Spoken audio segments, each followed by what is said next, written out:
दोस्तों स्वागत है आपके अपने चैनल राजीव कॉम्पिटिटिव क्लास में। दोस्तों आइए आज हम जो सीखने वाले हैं वो आपका 67 बीपीएससी का एग्जाम हुआ था। जी हाँ जो 8 मई को बीपीएससी का 67 प्रीलिम का एग्जाम हुआ, उसमें जो ये 10 क्वेश्चन मैथ के पूछे गए उसका आंसर, उसका सॉल्यूशन कैसे बनेगा इस वीडियो में हम सीखने वाले हैं। आइए दोस्तों इस वीडियो को शुरू करते हैं। वीडियो पसंद आएगी वीडियो को लाइक करिएगा और चैनल को सब्सक्राइब करिएगा। तो आइए शुरू करते हैं। तो फर्स्ट क्वेश्चन इसमें दिया हुआ है कि 200 और 600 के बीच कितनी संख्याएं 4, 5, 6 से विभाज्य है, यानी विभाज्य यानी डिवाइड है। तो ये सवाल है, हम क्या करते हैं कि यहाँ पर 4, 5, 6 दिया हुआ है, हम क्या करते हैं 4, 5, 6 का एलसीएम निकाल देते हैं। एलसीएम निकाल देने के बाद आता है 60, ठीक है। और इस 60 को क्या करते हैं, अब दिया हुआ है 200, तो 200 का बट्टा 60 और माइनस कितना, तो 600, तो 600 का बट्टा 60। अब हम काटते हैं, तो 60 को काटो और 200 को काटो, तो 200 कट गया आपका 3 बार में, और ये 60 कट गया और ये 600 कट गया 60 के टेबल से, तो ये 10 बार में। अब 7 में से ये 3 को घटा देना है, तो घटा देने के बाद आएगा 7, और 7 माइनस है, माइनस और 1, 7 में 1 को घटा दो तो आता है 6। तो 6 से ये 200 और 600 के बीच का जितना भी संख्याएं हैं सब विभाज्य हो जाएगा। 4, 5, 6 से विभाज्य है, तो इसका आंसर जो होगा वो होगा 6। इसका राइट आंसर होगा 6। तो इस तरह से आप इसका सवाल को बना सकते हैं। आइए अगला क्वेश्चन। इसका क्वेश्चन आपका यहाँ पर दिया हुआ है कि यदि n कोई धनात्मक पूर्णांक है तो 3 to the power 4n minus 4 to the power 3n हमेशा से विभाज्य होता है। ऑप्शन ये सब है, इसमें कोई एक आंसर है। हम जानते हैं इस क्वेश्चन को हम बनाने के लिए हम एक रूल का इस्तेमाल करते हैं, और वो रूल क्या है, रूल है x to the power n minus y to the power n, उसके बाद is equal to x minus Y.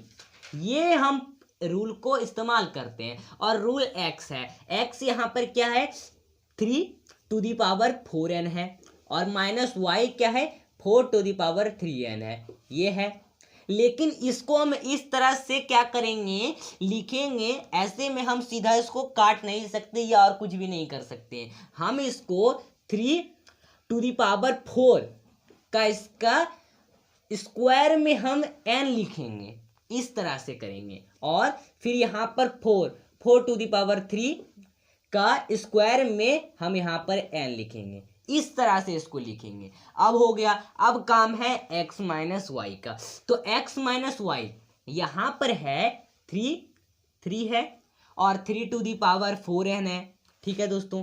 तो 3 टू दी पावर 4n है, यानी 3 टू दी पावर 4n यानी 3 पर 4 बार गुना, 3 को 4 बार गुना, तो 3 को अगर हम 4 बार गुना करते हैं तो यानी 81, और minus 81 to the power n आ गया, और माइनस 4 के पावर है 3, तो 4 3 बार मल्टीप्लाई, तो ये 64, तो 64 टू दी पावर 9 n आ गया, यानी नंबर है ये। अब ये है, अब हम इसको इस तरह से ये रूल में लिख लिए। अब हमको इस तरह से रूल में लिखना है, यानी x माइनस वाई में लिखना है, तो सीधा हम 81 माइनस 64 कर देंगे और घटा देंगे, घटा देने के बाद आ जाएगा 17, तो 17 क्या है, इसका आंसर है B option is correct answer. तो कुछ इस तरह से क्या कर सकते हैं, इतने सिंपल तरीके से आप इस क्वेश्चन को बना सकते हैं। आइए अगला क्वेश्चन देखते हैं। अगला क्वेश्चन आपका यहाँ पर दिया हुआ है। अगला क्वेश्चन है तीसरे नंबर का कि दो संख्याओं के वर्गों का बीच का अंतर 2,56,000 है और संख्याओं का योग 1,000 है। संख्याएं क्या है, ये ऑप्शंस है, और उसमें संख्याएं क्या है ये हमको पता करने का है। हम क्या करेंगे, 1,000 निकालने की कोशिश करेंगे। तो दोस्तों आइए इसको हम किस तरह से सॉल्व कर सकते हैं, इसमें रूल लगाया जाता है। अब हम रूल क्या लगाएं, रूल लगाएंगे, जी हाँ रूल क्या लगाएंगे कि X square minus Y square और is equal to X plus Y, ठीक है, x प्लस वाई। तो अब इसको हम इस तरह से लिखेंगे कि x, जी हाँ, इस बार लिखेंगे कि x plus y into x minus y upon x plus Y. ठीक है, ये होगा इसमें। तो देखो x plus y is equal to क्या है, यहां पर दिया हुआ है 2,56,000। ठीक है, ये है दिया हुआ, यानी यहां पर ये x प्लस वाई बराबर 1,000 है और ये x square minus Y square बराबर है 2,56,000, कुछ इस तरह से है। ठीक है, अब हम इसमें क्या करते हैं कि ये 3 0 कट गया ना। तो देखो यहाँ पर भी x प्लस वाई और x प्लस वाई कट रहा है और इक्वल टू यहाँ पर 256 है, तो ये आ रहा है। बचा क्या, x minus y is equal to कितना, 256, ये बच गया। ठीक है, यही बचा ना। तो अब इसमें हम क्या करते हैं, हम यहाँ पर सीधा 256 लिख दिए। अब ये 1,000 और ये यहाँ पर ऊपर 256 है, इन दोनों को जोड़ देते हैं तो कितना आ गया, 1,256 आ गया, ये आ गया। अब हम क्या करते हैं कि यहाँ पर y है और यहाँ पर भी y है, यानी इसको हम मान लेते हैं 1 और इसको हम मान लेते हैं 2। तो ये हो गया y और ये हो गया y कट गए और बचा x, तो ये 2x हो गया इज इक्वल टू, अब क्या बच रहा है, 1,256। अब हम 2 से काटते हैं 1,256 को तो 628 आता है, 628 से कट गए। तो अब क्या हुआ, हम लिखेंगे 628 और ऑप्शन में कहीं 628 है, ये सब में नहीं है, ये सी में 628 है और 372 भी है।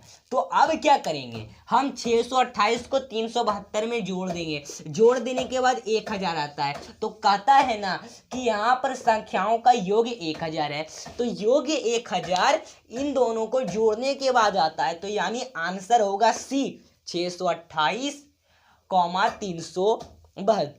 तो इसका आंसर ये होगा। आइए अगला क्वेश्चन देखते हैं दोस्तों। आइए अगला क्वेश्चन आपका log 2 स्क्वायर है, जी हाँ, यानी 2 रूट टू दी पावर 32 है, यहाँ पर दिया हुआ है।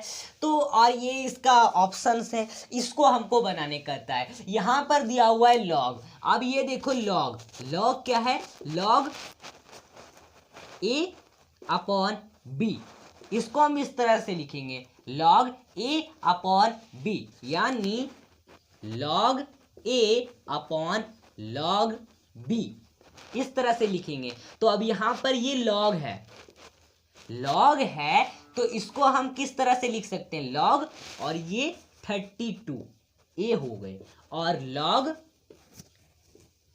√2, तो ये एक log हो गया। इसको हम इस तरह से लिखेंगे log 32, तो इसको 32 को हम लिख सकते हैं to the power 5, log to the power 5, और इसको हम अपॉन में b को लिख सकते हैं log स्क्वायर 2 है दिया हुआ, तो हम इसको लिख सकते हैं 2.2/1/2। कुछ इस तरह से भी हम इसको लिख सकते हैं। अब यहां पर आता है कि log a b, हाँ, log a to the power b is equal to, अब ये a to the power b क्या है, इसको हमको सिंपल तरह से सॉल्व करना है, इसको सॉल्व करना है। तो log a to the power b, यानी इसको हम पहले लिखेंगे b, फिर log, फिर a। अब इसका मतलब क्या हुआ, हम b है तो b को हम क्या लिखेंगे, 5 को हम b मानेंगे, log लिखेंगे बीच में, और कितना है 2 है तो 2 को साइड में, और अपॉन फिर से हम log मानेंगे यहाँ पे कितना 1/2, और log कितना है 2 है। तो इस तरह से हम क्या कर देंगे, इनको लिख लेंगे। अब काटेंगे, काट रहे हैं ना, हाँ कट रहा है। कैसे कट रहा है, 2 एकम 2, यानी ये तो पूरा ही कट रहा है, log 2 कट रहा है, और 5 और ये 2 बचा, एक का कोई काम नहीं, तो 5 दूनी 10, तो 5 2 या 10 क्या है, इसका आंसर है, यानी C is right answer, correct answer 10 है।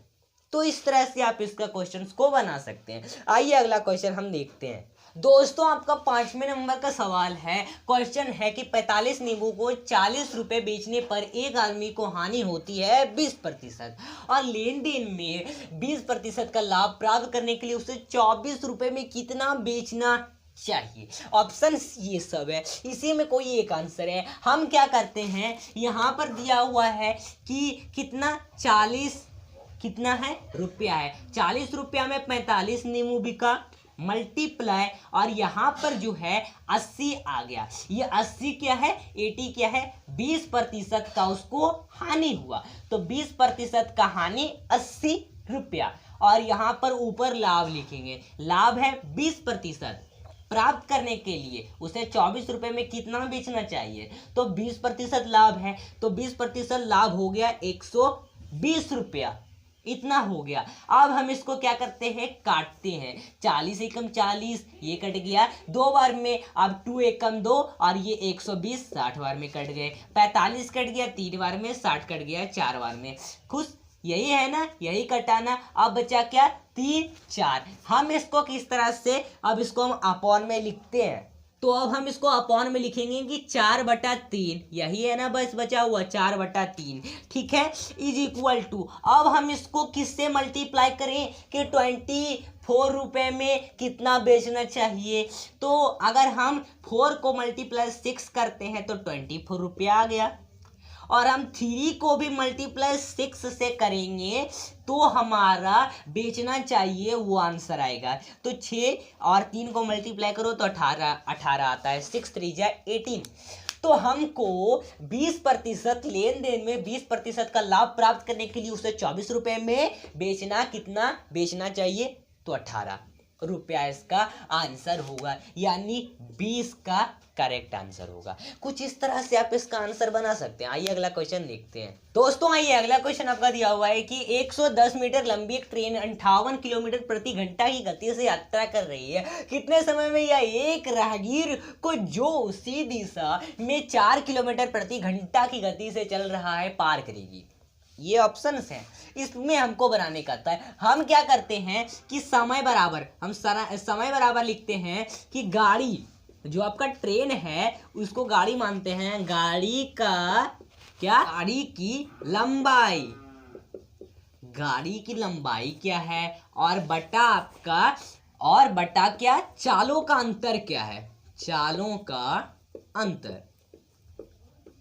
यही सवाल है ना। अब इस सवाल को बनाने का था, गाड़ी का लंबाई क्या है। देखो गाड़ी का लंबाई यहाँ पर 110 दिया हुआ है मीटर, और चालों का अंतर क्या है, यहाँ पर दिया हुआ है 58 किलोमीटर चाल गति, और यहाँ पर 4 किलोमीटर। हम क्या करेंगे, 58 किलोमीटर में 4 किलोमीटर को घटाएंगे तो 54 किलोमीटर आएगा, तो 54 मल्टीप्लाई 5 और बट्टा में 18, 5/18, ये तो आपको रूल पता ही होगा, ठीक है। अब इसको काटते हैं, 18 एक बार में, ये 54 3 बार में कट गए 18 की टेबल में, बचा 5 3, यहाँ पर ये बच गया।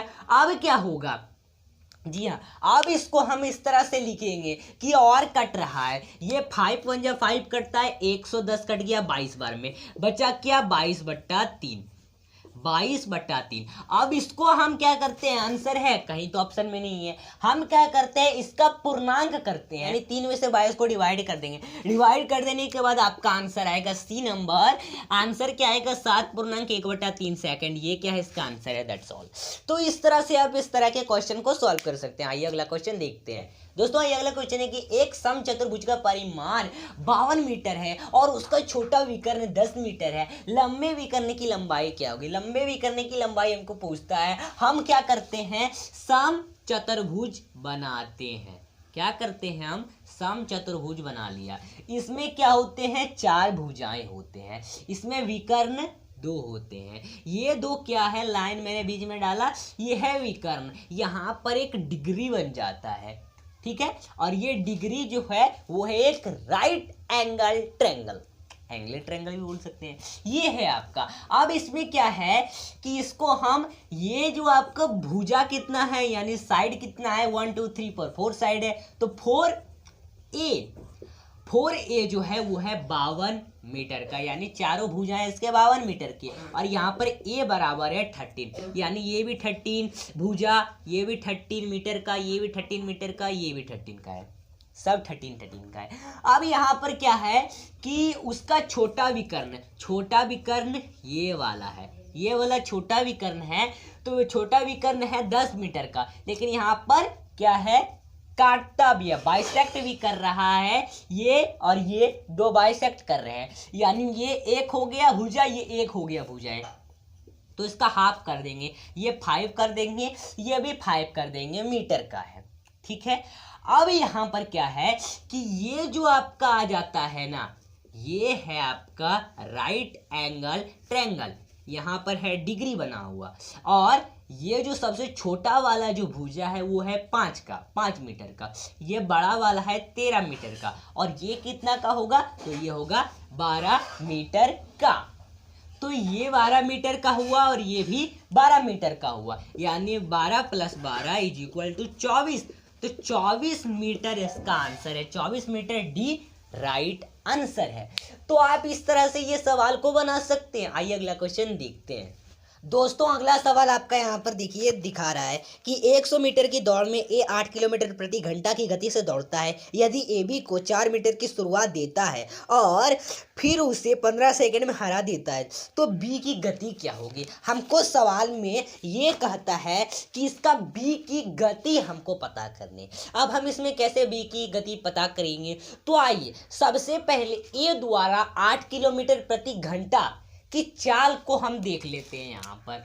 तो यहाँ पर ए की 8 किलोमीटर प्रति घंटा का समय या चाल, समय लिख देता हूं मैं, देख लेते हैं कि यहाँ पर 8 है, मल्टीप्लाई 5/18 कर दो, ये हो गया। अब हम 8 से 5 को मल्टीप्लाई करेंगे तो आ जाएगा कितना, 8 पंचे 40 और 40 और ये 18 है। अब हम क्या करते हैं, 2 के टेबल से काट देते हैं 18 को 9 बार में, 40 को 20 बार में, यानी कितना आ गया 20/9 इसका आंसर आ गया, 9 इसका आंसर आ गया। अब हम क्या करते हैं, अब हम देखते हैं कि ए द्वारा 100 मीटर दौड़ने में लिया गया समय, ए द्वारा 100 मीटर दौड़ने में लिया गया समय 100 गुना कितना 20/9, इसको मल्टीप्लाई कर दो तो कितना से करते हैं मल्टीप्लाई, अगर आ जाता है तो इसको मल्टीप्लाई करना है तो हम क्या करते हैं, देखो 1 0 कट गए, 2 और 2 2 1 जा 2 2 5 जा 10 कट गया, और 9 5 को मल्टीप्लाई कर दो, 9 5 जा 45 मीटर हुआ, ये हुए।